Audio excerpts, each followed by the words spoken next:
I'm going to draw this and then we'll go to the PowerPoints, but I think sometimes it helps to see a picture. Can everyone see the whiteboard? Yes, okay. So I'm going to try this. No, this. All right, let's see if this will work. This is our brain. Okay. This is our spinal cord. And make it even bigger so it's easier to see. A nerve. Oh, don't move. Okay. A nerve has here the main body of the nerve. Then it goes through the spinal cord to the section where it's going to come out. There's the end of it. Then it has a peripheral nerve on the outside connected to it. And that peripheral nerve then feeds and informs a muscle. This is our striated muscle. Okay?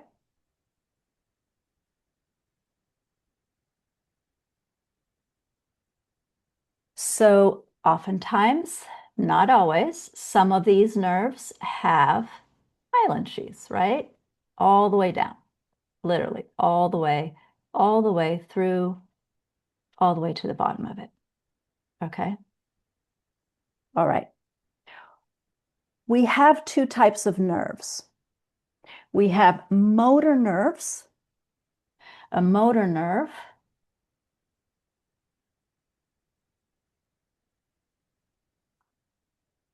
is information that goes from the brain, I want to walk, and heads to the muscle to tell the muscle contract, release in order to walk. The second type of, let's say over here, this is another nerve, and this one goes to over here to our skin, okay? Our layers of the skin. The second kind of nerve is called a sensory nerve.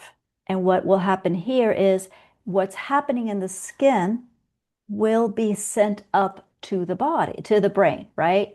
This is hot. This is painful. These are senses, right? It's what I'm seeing, what I'm tasting, what I'm hearing, what I'm feeling. The two main symptoms in MS, you will not get diagnosed if you don't have one of these two, is you must have either a motor nerve symptom. Motor is movement. So issues with movement, or a sensory nerve. This is sensation. This is senses, right? Your five senses. So you'll either have come in with numbing, for example, or you'll come in because, your hand doesn't work or your foot is dropping. All right. What occurs, the third one, so this is the first one, you must have this one, or let's say this is B, this one or this one. This is A. One of these two. Some people have both at the beginning. Usually you have one of these two. Later on, you're going to get this one because, as I said, the diagnosis is telling you you are not going to move in the future. And so that's going to give you a major conflict.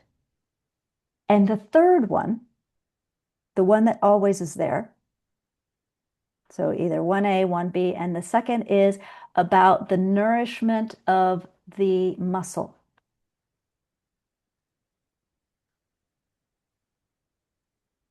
Nothing to do. Sorry. Oh, sorry. I want to make sure I had this happen before. No collaborators, sorry. Yes, it becomes okay. Move this.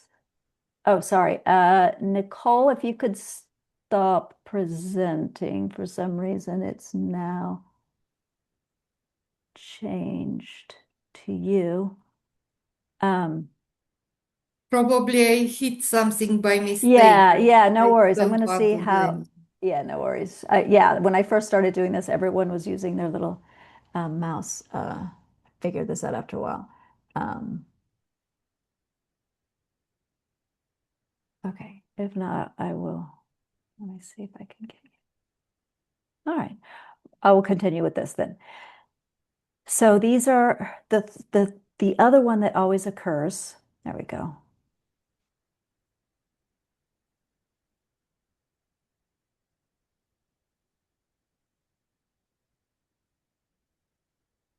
Is the muscles. And I'm going to just make this a bit bigger, easier for us to see. The nourishment of the muscles. This is, if for those of you who have seen the MRI webinar, it's on the, if you look at, I haven't put it on the website, but it is on the Healing MS Circle, and I could share it with Agatha if she wants to. Agatha, she'll put it on you guys' main community. This is the one that shows up on the MRIs, right? This is about your muscle strength, right? If you're telling your body, I need more strength because I want to pick something up, we talked about my wonderful muscles, right? Um, that those muscles need to be nourished in order to grow stronger. So if there is a lot of conflicts around, I am not able, it will affect the muscles and it will show up on the MRI. But the main ones I wanted to really look at is these two, because this is what's happening in MS.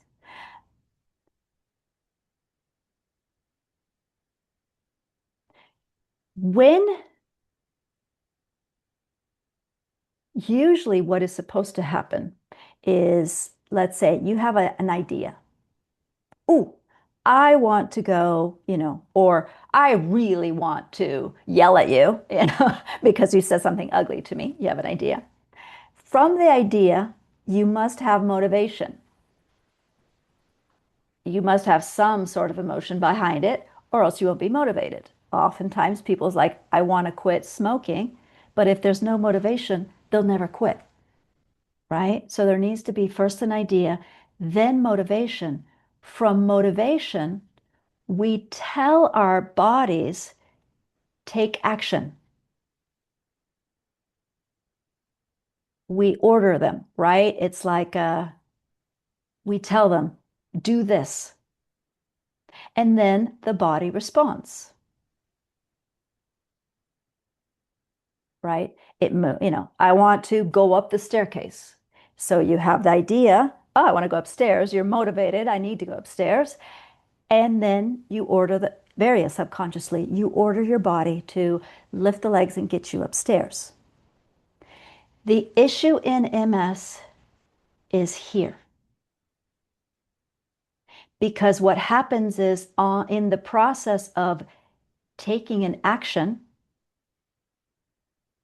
you stop it. This gets stopped.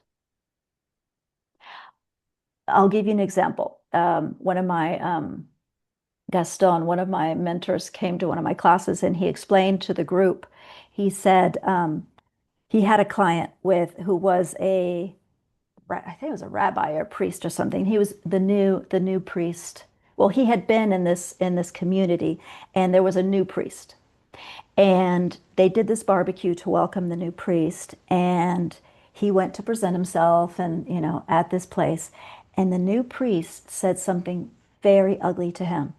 Like, yeah, look at how you've left this. It's good I'm here, kind of thing, because I'll definitely be able to improve this community and stuff. And he said it in front of everybody. So at that moment, this priest, his client, all he wanted to do, he had the idea of, I just want to hit him, right? He was extremely motivated because he was doing this in front of his community. And it's like almost his arm was just like envisioning hitting this guy, and he stopped himself. And so then when that occurred, his body got the message, whoa, whoa, whoa, whoa, whoa, stop, stop, stop, stop, stop. And what his body did is it partially paralyzed his hand, his grip, so that he wouldn't take the action that was not okay. And so, right after that conversation, he went to pick up his ice chest, and the ice chest fell out of his hand. And he said, "What is that? How could that happen? How could how come I have no strength?" And it was at that moment because of this issue. And what occurred is during that whole next few weeks, I think even months, he kept thinking about, oh my gosh, I should have said something. How did that guy even, why would he even have said that to my community? And I don't know how to stand up for myself. And what am I going to do? And he went to Gaston because he had this weird, kind of paralysis or weakness in his hand. And he had actually gone and gotten an MRI, and they had said, oh, this looks like this could be the beginning of MS. So he went to Gaston, and Gaston told him, they figured out, oh, this is where you blocked your action. This is where you had this intention. You so wanted to do this. And then you're like, danger, danger, danger. I'm a priest. How can I hit someone, no matter how cruel they have just been to me in public? And so what Gaston told him is you have to resolve this. And he's like, well, I can't hit him. And he's like, well, you're going to have to do something. And so this guy wrote a letter and said, hey, we need to speak. There's something that occurred during that was, not okay with me. And they had to have a conversation, and that other priest apologized. And it resolved, right? But one of the main symptoms is going to be motor. There's a movement I'm keeping myself from doing. It occurred that first time, and it probably occurs often. I want to tell you, I want to walk away, I want to kick you. Well, it depends on what was that movement. It will be the part of the body that is affected. When you get diagnosed with MS, if you have a very traditional doctor or a very young doctor, they're going to say, well, you're probably going to end up in a wheelchair in 10 years.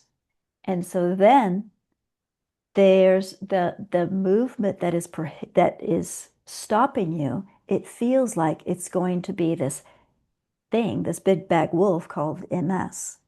And so then begins, or can begin, or right then, or exactly 10 years, because it's a nocebo. He just told you 10 years, and now all of a sudden you get a cold and symptoms are acting up. You're like, oh my gosh, he's right. And then you start having feet problems because now it feels like it's the MS stopping you. Right? So that's one of the symptoms. There's an action that you are not allowing or has not been allowed.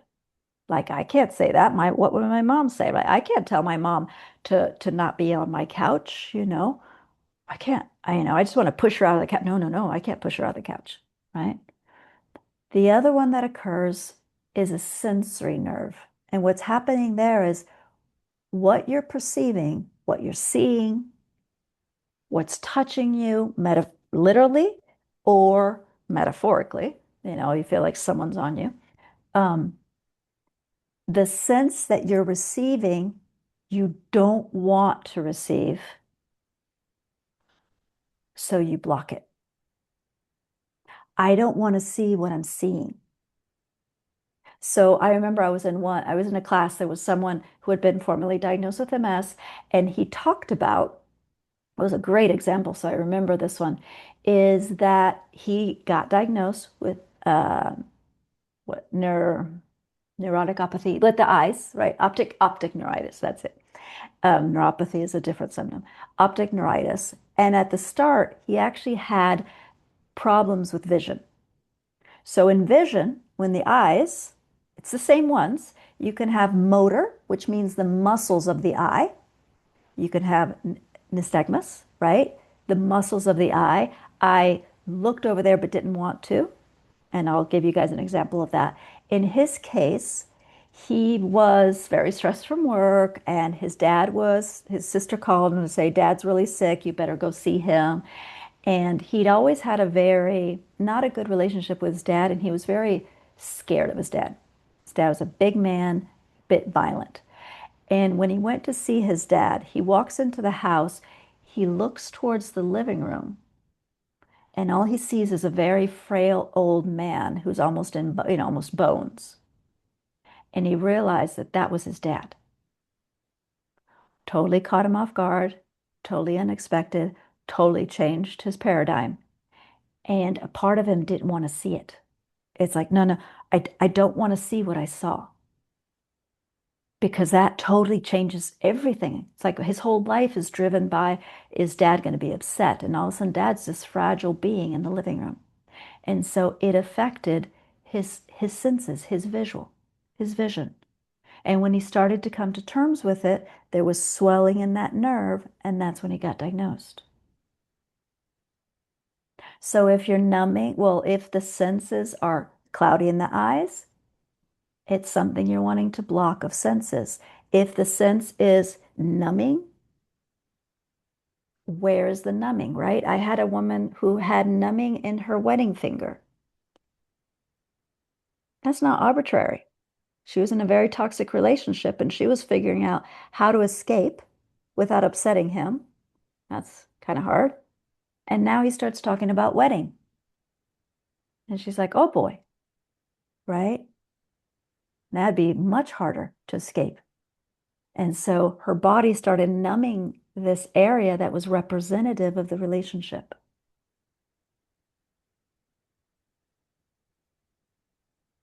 And then the last is, and again, we're going to look at all the different varieties of this, and we're going to look at the phases. But we've got the motor, the movement. Movement is stopped, prohibited, can't do what I want, or, I'm blocked. Sensory, I don't want to feel it. This could be positive or negative.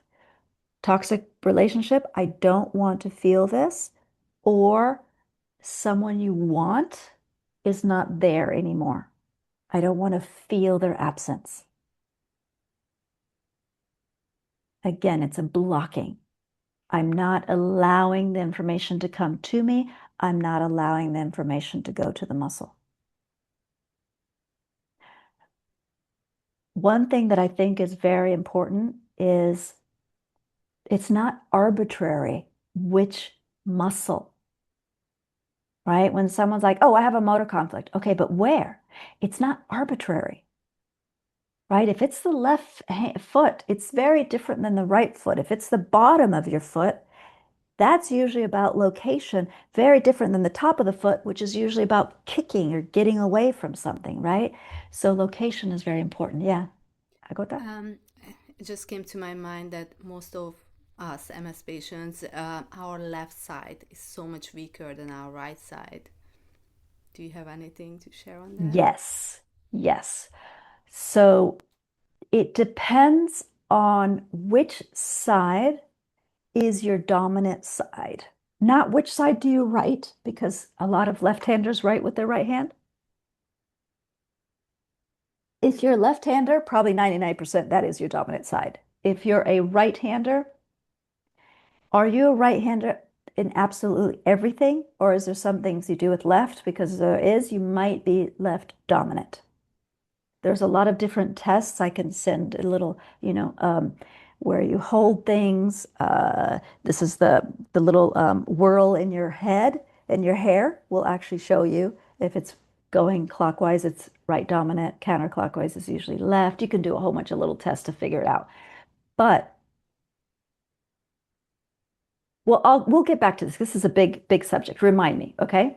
Because there's two reasons, and we have it on the PDF. As soon as we finish this piece, I will give you guys the PDF and we'll go straight to that first.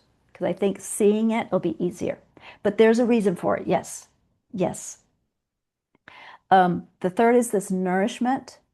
And nourishment is about feeling unable. I'm not good enough, right? If it's the knees, tends to be sports performance. We use your knees a lot, like bicycle or running.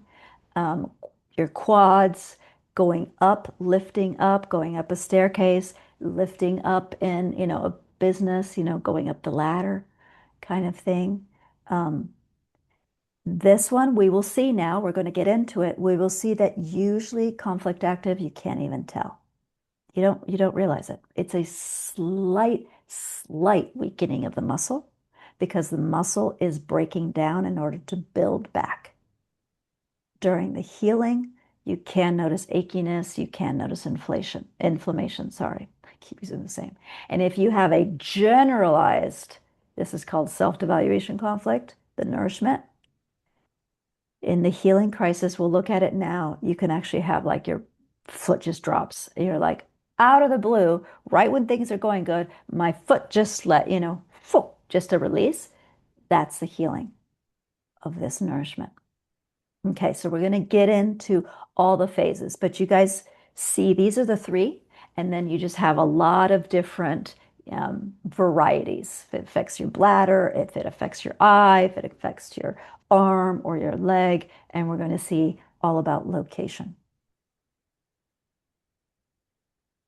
Okay, right-handed, and it's my right side. Yes, we're going to look at those right now. Okay, so before we continue, I'm going to share on the chat. Where is my chat? Okay, I will share the PDF and I will open the PowerPoint, which has the same information. Mhm.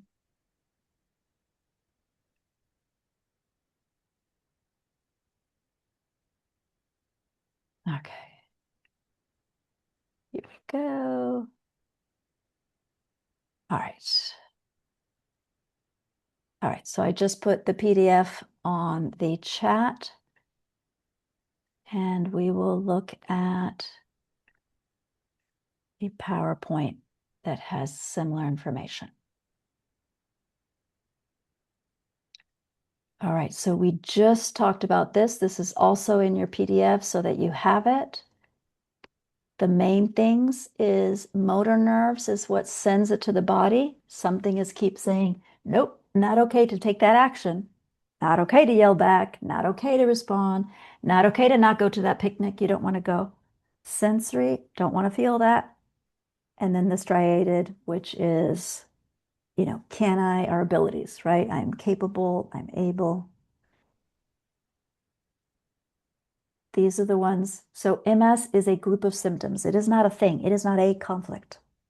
Everyone has a different combination. What we call this is a bucket diagnosis, right? Because you must have at least a nerve and you must have this nourishment because this is what shows up on an MRI scan.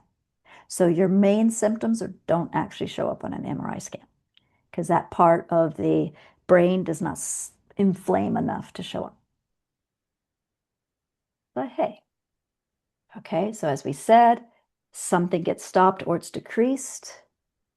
Stop the feeling, stop seeing, stop hearing, stop tasting, and muscles need to break down to build back stronger. Before we get into all the different ones, the very last page, I think I put it on the PDF and I did not put it here, so I might have to open the PDF myself. Open the PDF. Oh, I'll just do it from the chat. I updated this morning. I was like, maybe I need to add this. Good. I'm glad I did. Yeah, because I don't think I put it. Let's see. Did I? No. Okay, let me. So on the PDF,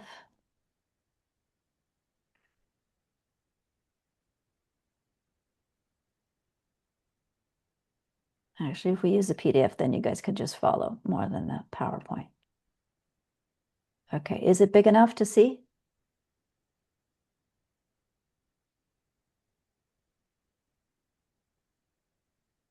All right. So go to so what I put on the PDF was that general process that we did last week, and we reviewed briefly, and I put some more resources. Then what we talked about this morning, the two phases and the characteristics. This is in general what you can expect, what gives you some clues. Yeah, and this is some clues of common conflict active symptoms. resolution. All of a sudden you resolve it, you get into healing. I love this. Common symptoms, inflammation, red, itchy, and anything that comes out of your body, vomiting, diarrhea, sudden need to pee, you're in healing. Now, MS, what we just looked at. And now at the very, very bottom. All right, here we go. This is what you guys are asking about. Do you see this side of the body? If it's opposite your dominant side. So think of this. A woman, when you hold a baby, the baby is held heart to heart. When you hold a baby, like heart to heart, it's like it's held, it's usually women, think about, 2,000 years ago or 200,000 years ago. This is prehistoric times because our body is old. The woman will hold the baby in the non-dominant hand in order to have the dominant hand to cook, to do, etc. So if the conflict is on the side of the body opposite your dominant hand, it can be about your child or it can be about your mother, right? Because that's that relationship, it's crossed over. If the conflict is on the side of your dominant hand, it tends to be those that are equal to you, your partner, your colleague, your sister, your friend. That's the first, and that's the general way that German New Medicine sees it. If it's opposite your dominant, it's your mother, child. If it's the same as your dominant, it's your partner, father, and collaborators. When it comes to that motor conflict, however, which is the movement, it can also be, I want to do this thing when it's opposite the dominant. So it's that crossover. I want to do something and I stop myself from doing it. I want to yell back at you, but no way am I going to. So it can affect that non-dominant side. And if it's on the dominant side, I want to stay and I am feeling forced to go and do something. For example, I don't want to go to the neighborhood picnic, but I feel I have to. I'm forced to do something I don't want to do. And so it'll affect the dominant side. I also wrote, because this is the sensory, when you think about the sensory, it can be mother and child. So for example, let's say you have numbing in your hand, okay? There's several reasons why it could be in the hand. Numbing is, I don't want to feel what occurred in that hand. I don't want to feel what I'm doing, which I really don't want to be doing. I really don't. But it could be also a conversation I had with my daughter on the phone, and I want to numb that conversation because it was that painful. So it could be the hand I held the phone with. It can be the hand that represents my child, right?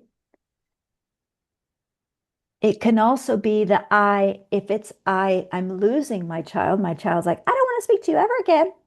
Then it can be, I don't want this child on this phone to leave me. It hurts too much. But if it's a conversation I really just want to get away from, it might affect the other hand. That is, I don't want to take this in. I don't want this. Again, it could be particular. Think about ring finger.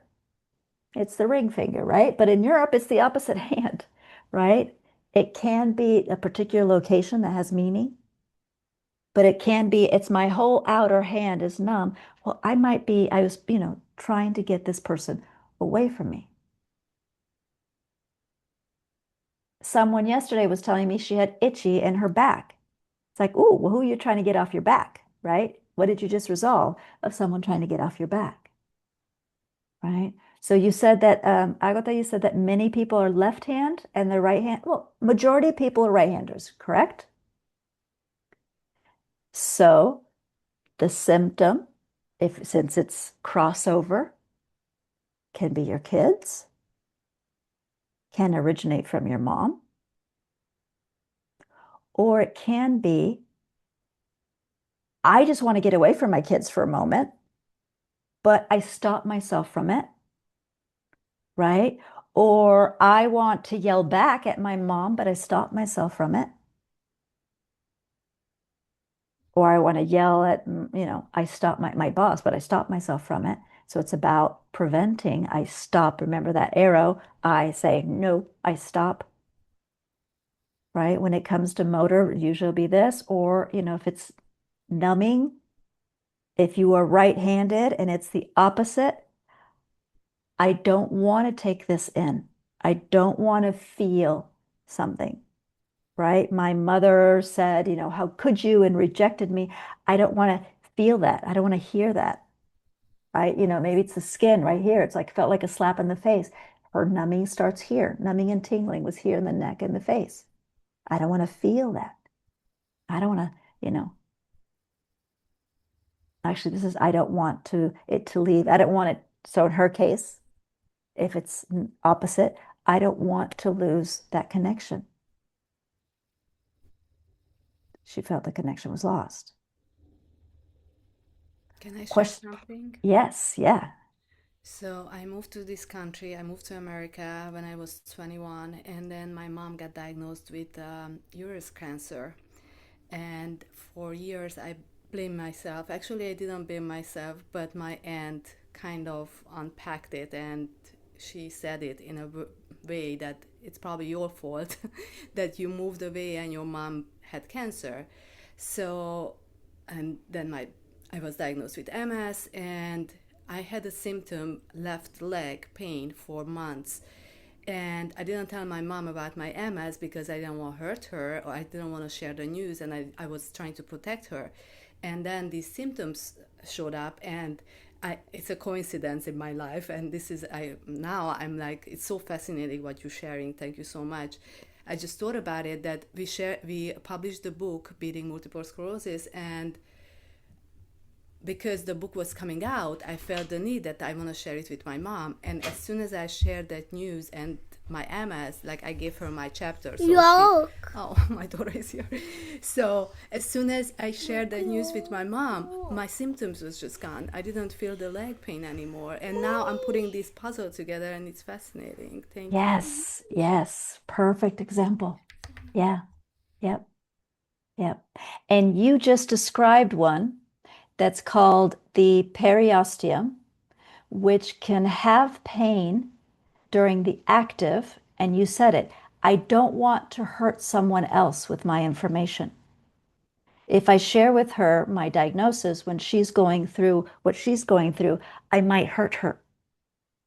And so then you'll have flowing pain, hypersensitivity, stinging. This is neuropathy, rheumatoid arthritis.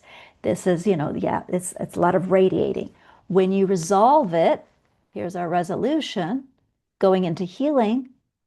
Sometimes we have numbness, sometimes we don't even notice it. It just goes away. And then we might have one night, one moment that the pain comes back just for a moment, and then it pushes out and you're done. You reestablish sensation and you no longer have that pain anymore. Because by sharing and sharing in that way, you completed it. There's nothing else you needed to do. Now, if you ever go back to that and do that same thing again, oh, I can't tell her about that, your body might start it up. And that's just go, oh, I got to stop that cycle and I just got to tell her when I have an issue. That's it. I got to stop doing this because my body's like, oh, warning, warning, you're about to hurt somebody. No, I'm not going to hurt her if I share my life experience with her. It's going to be okay. Yeah, so great insight. So let's look at the ones we covered. Okay. We talked about the motor conflict. That's the information. I have an idea. I want to do it, but I stop myself, right? Or something stops me. This is really funny.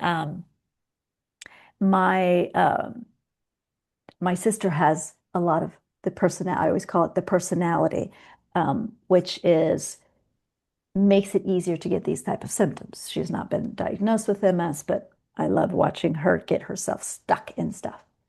And she had had a terrible day, and all she wanted to do was finish her day, get on her motorcycle, because she says the motorcycle is the only thing in life that doesn't stop her, right? Other than stop signs. So it's her place to feel free. So she had a terrible day. She finished what she had to do. She got onto her bike. She started the bike, and the clutch slipped, and it wouldn't work. And she's like, oh my God, I need to make this work. I need this to work. And so she went looking for my partner, and she was like, my motorcycle doesn't work, and I really want it to work because I really need to just take a ride somewhere. And so he's looking, oh, it's the clutch has slipped. Don't worry. This is just this. And he fixed it for her. So when this happened, she didn't notice it, but she was stuck because she wanted to leave and the motorcycle wouldn't let her in this case, right? The motorcycle was stopping her when all she wanted to do was take off on the motorcycle. So she actually had partial paralysis of the hands, but she didn't notice them. But then when he fixed the bike, she said she noticed a little stiffness when she was, starting it up. She goes, oh, thank God. And she's like, oh, my hands are stiff. And then she said, Eva, I got the worst painful cramping in both of my hands. She goes, I couldn't hold the steering wheel. I had to like wait and say, it's okay. It's that motor thing Eva's talked about, and she had to wait because it took about, she was probably half an hour before he fixed the motorcycle. She had to wait a little while. This is only a few minutes. Epicrisis is usually quite short. She waited a little while for the cramping. Then the muscle started restoring and she was able to take off, which is what she wanted to do. That's a motor conflict. It prevents me. If I'm hesitant, should I do this? Should I do this? Should I do this? I'm going to push forward. But your body knows that if you push forward, you get in danger. It's going to paralyze you. It's going to lock you up because it says one more step. You've done this before. You're going to fall. You're going to hurt yourself. You're going to do something you shouldn't do, and it stops you. And then once you get out of that, there's actually a slight increase of the paralysis because of the swelling. It's not that you need more paralysis once it starts healing. It's because the swelling creates tightness. When you ever feel that tightness, so there's rigidity and tightness, you're at the beginning of the healing. When you get into tonic-clonic cramping, when you get spasms, you're in the middle of healing. I have a lot of clients that get spasms or at the end of the day or when they get into bed. Why would you get spasms when you're in bed? If you look at this, how would you explain it?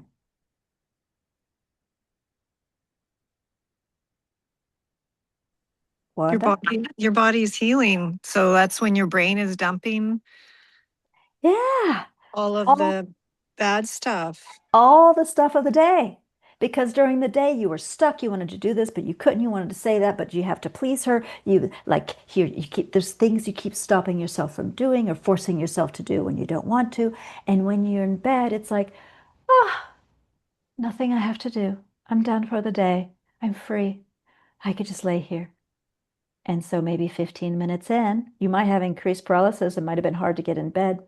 Some people notice this one a lot, some don't. But then 20 minutes later, 30 minutes later, you start getting cramps. You start getting spasms. Oh my gosh, I have a symptom. What is this? This is your body releasing all those paralysis and partial paralysis during the day. So do you just accept it, acknowledge it? Because like for some people and me sometimes, then when the spasming starts, then I can't sleep. And sleep is critical. If we don't sleep, then the next day is a write-off for me. Like if I don't sleep well, I'm just garbage the next day, right? Yes. Two things here. If you have a major night of cramping, Journal, what did I do today where I stopped myself? What did I do today where I pushed or forced myself? How can I do this differently tomorrow? And then when you don't have any cramping, I didn't trigger this today. What was different about today? How did I not block myself? How did I not stop myself or should myself? Remember, the body is doing this. So the body knows the price. It knows that, it's a little harder to sleep with this. So don't get too worried. Yeah, you might have to sleep longer but the body is releasing. You want that release. Next week, we'll start with, I'll show you how in nature this occurs often. And we see it, and you're like, oh my gosh, that's my leg at night. Okay, so that's this one. The second one, this is the muscle one, the muscle nourish, mainly because these always, they're like brothers. It's like when you can't do something, when something is stopping you, you're going to start telling you, oh my God, I can't do this. And it's sending the information to the muscles, oh, I need to get stronger so that you can, right? I'm not a good enough mom. Shoulder is going to be affected. Oh, now I'm going to have shoulder. You know what? My muscles are going to break down. I could barely perceive this. Then as it heals, my baby comes in and says, I love you, mom. And you're like, okay, maybe I am a good enough mom. A couple hours later, you notice your shoulders a little achy. You've got some stiffness. It feels inflamed. You just healed from a self, feeling not valuable enough. And then epicrisis, you don't really notice anything unless this is a major self-evaluation, major beat yourself up.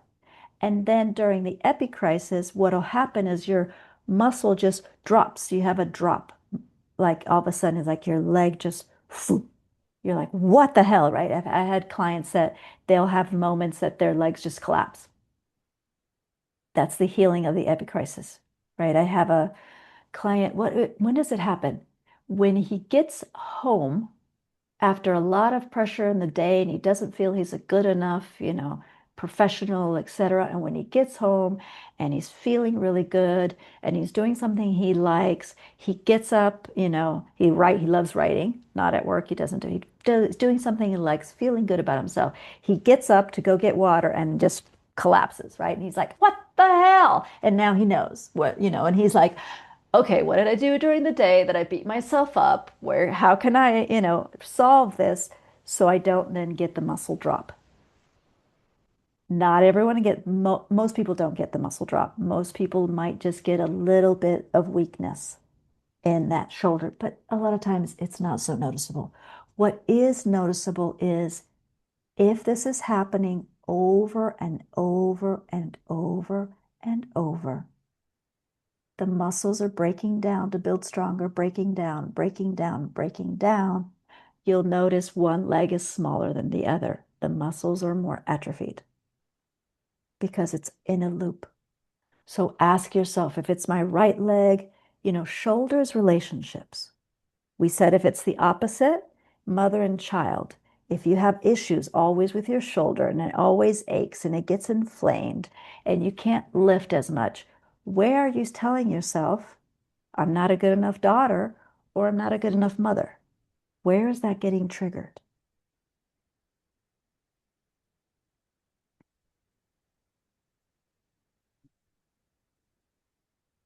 Okay, we have two more. How are you guys doing? Not going to go any further? Okay, because I know this is a lot. This is the biggest day. Next week, we're going to review this a ton of times because we're going to see how this can go on and on and on and on. But we're going to come right back to this so that it sounds more and more familiar. Okay, I love repeating stuff because it never goes in the first time, it goes in the second or the third time. So patience. You do have this, please read through it. The other one we talked about, sensory nerves. This is the three main ones. I've added another one because, as Agata just had, this one does appear, but not as often as the other three. And this one will not create an MS diagnosis, but it can occur. You have to have the other stuff, some of the other stuff. Brutal separation. This is where the sensory nerves, you're unconsciously telling your nerves, I don't want to feel this. Right? there's a dramatic separation, a loss of contact, torn away from your person, or you want to get away. As I said, this toxic relationship, or torn away from your mother, from that person that's your pillar in life. Can also be regarding your home. So one of my clients, actually, this is transgenerational. This occurs sometimes. Her grandfather was torn away from Spain, had to move to South America, could never return back to Spain. It was during the Franco era. And some years after forcing to move to South America, he wanted to come back and he was waiting to try to come back. And his mother got sick and died, and he was not able to travel back to Spain to be with her. And his mother was her pillar. So possibly he had problems with numbing, etc. But my client, the grandchild, started having a similar pattern. She was somewhere she didn't want to be. Her parents immigrated. She was in the United States and she just wanted to be with the rest of the family and felt she couldn't. And so anytime she has issues regarding where her location, home, what's my home, what isn't my home, is this my home, is someone going to take my home, she will get numbing in her feet, right? It can be location, it can be trying to get away, walk away. It can be numbing in the hand. And so during the conflict active, there is numbness so you don't feel that separation. During the healing phase, from numbness, you'll get pins and needles or tingling, or at least very sensitive, like, I'm sensitive to touch because those nerves are really waking up. Then you'll get a brief numbness during that epicrisis, which can be minutes. You might not even notice it. And then you reestablish all sensation. And again, we'll look at why does my numbness continue for 20 years? And we'll look at that next week.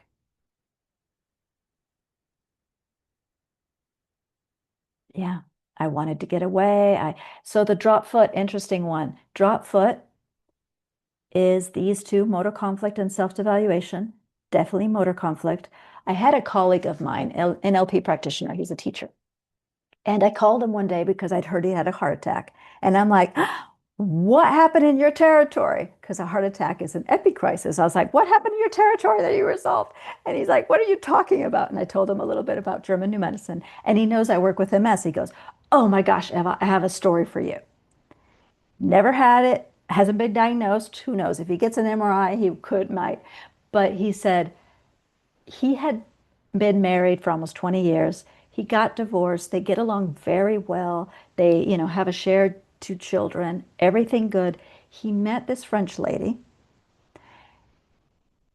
very passionate woman. He fell in love. Everyone said, don't get married yet. Take your time. But she wanted to marry, and he was super in love with her. He thought she was the bee's knees.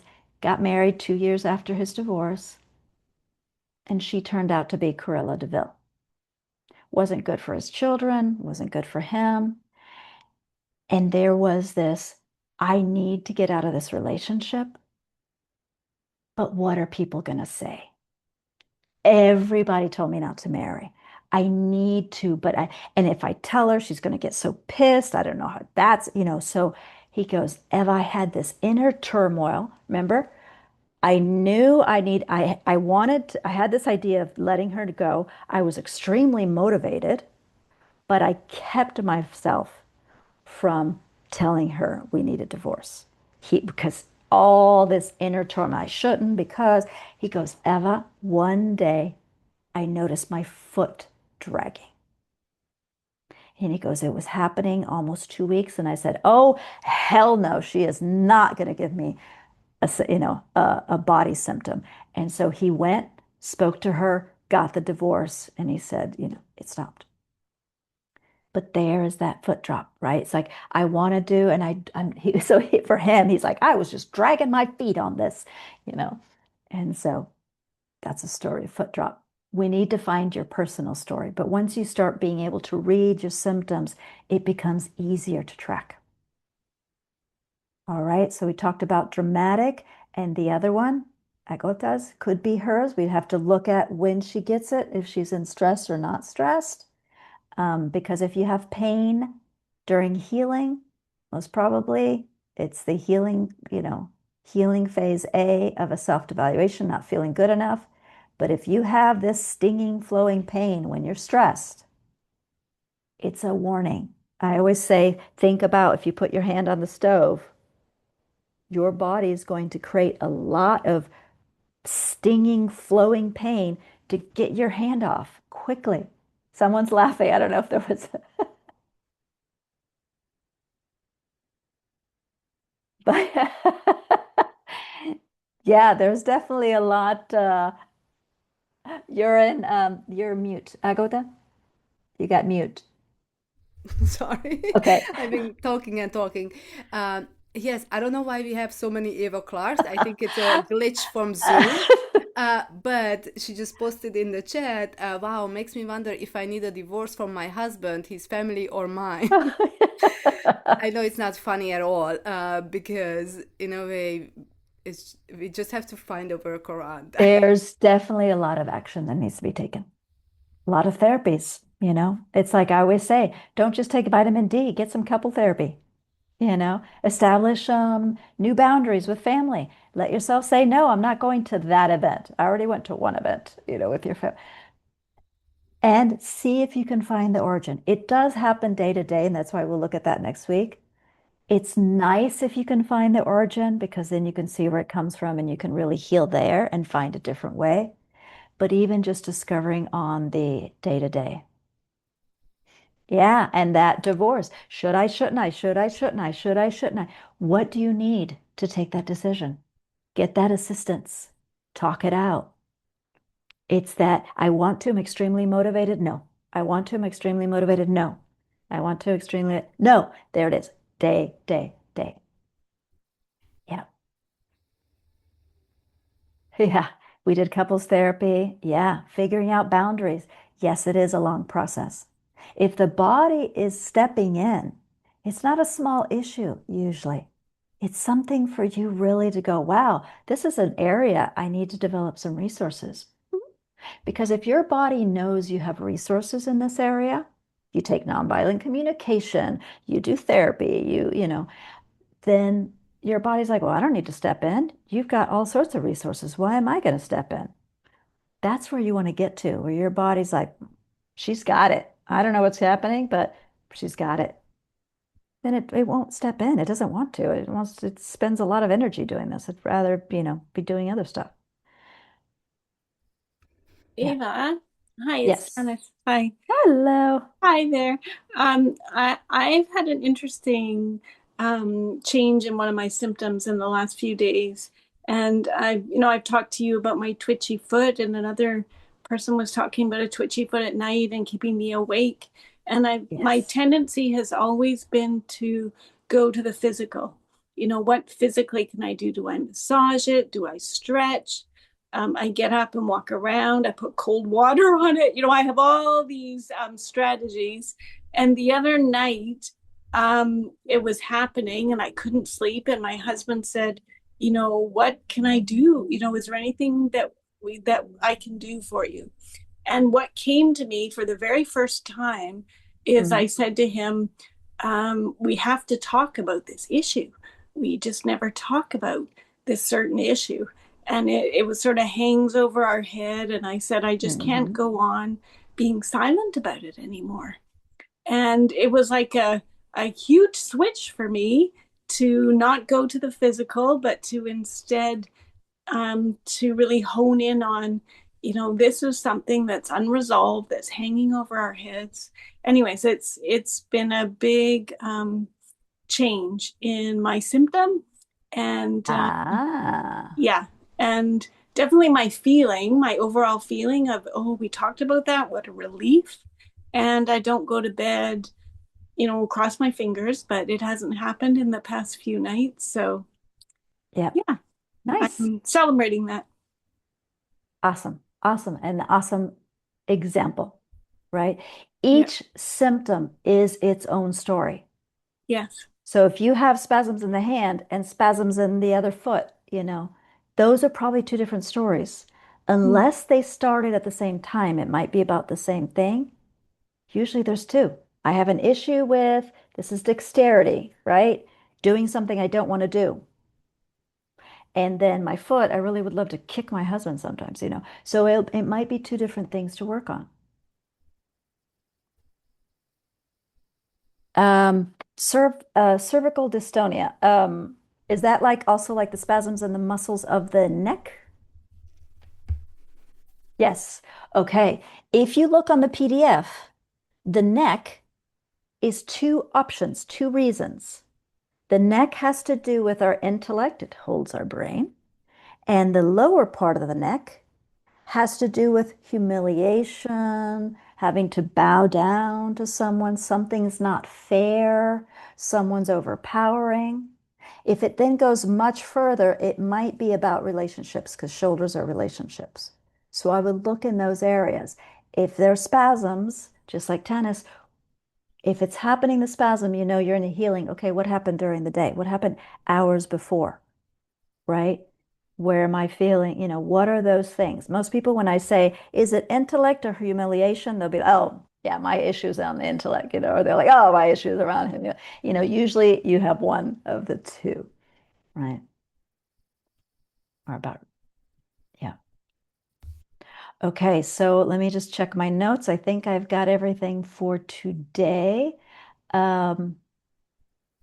Yeah, there are a few other symptoms. There's balance issues or fatigue, as we already talked about. The 6 months, the body will stop you.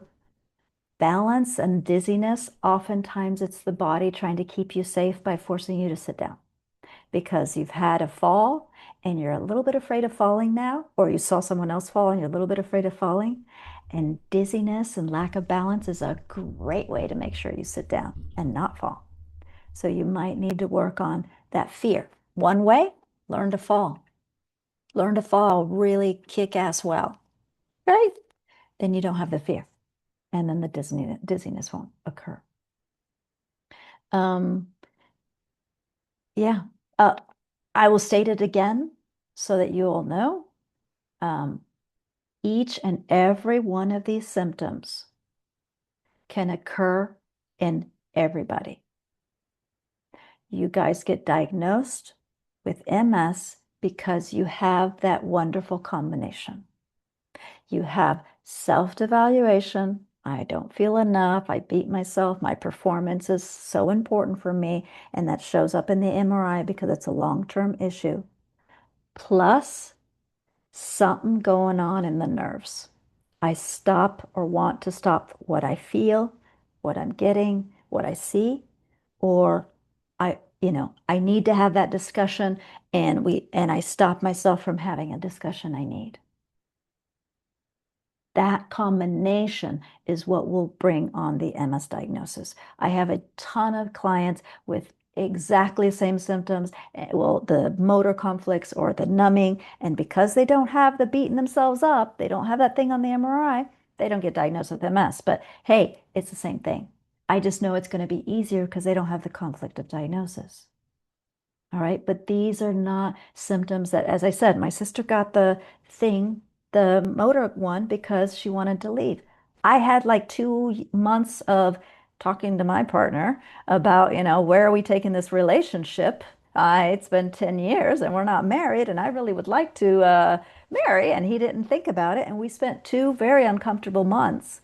And every time I would drive down to work, which is my safe space, my toes would just drive me nuts. I was releasing a motor conflict because I felt this situation in the conversation, we were stuck. We all get these. It's the combination that gives you guys that terrible diagnosis. Let's break that down and work on it. I kept thinking throughout the presentation, like how many people walking around with all the symptoms and they don't have a diagnosis. And also, I thought about when Dr. Walsh said that MS is just a diagnosis. So you just confirmed it. It is. It is. It's the worst conflict shock. Because now, how many times now, because of that, you're thinking about it, you're thinking about, my God, I got to do something about it. I'm going to get stuck if I don't do it. It's the worst one. Eliminate that, you've eliminated the biggest problem. Ava, if it's Helene. Hello. If you have Hi, if you have a conflict and you have tried to resolve it many, many times and it only got worse and worse, and you decided that cut contact because it's not, the other person's not resolving it with you, then it's sort of like, how I mean, I go to therapy, I do blah blah blah, but can you resolve it if it's not resolved with the person? Your body needs to know that if you have that same situation in the future, you can deal with it. So whatever that is, so that is either with the person or with someone else, your body needs to know you can resolve it. One thing that happens often though, the thing that you think is the problem is actually not. It's the thing that's happening on the side. Maybe it is, but I see that 90% of the time my clients come to my office and they're like, I know what it is.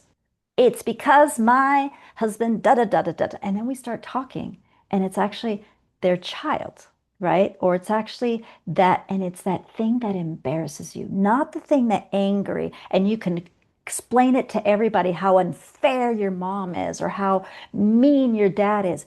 That's not the thing because you can share it. It's that other thing that your brother, did something that, that got you in trouble. It's that other thing.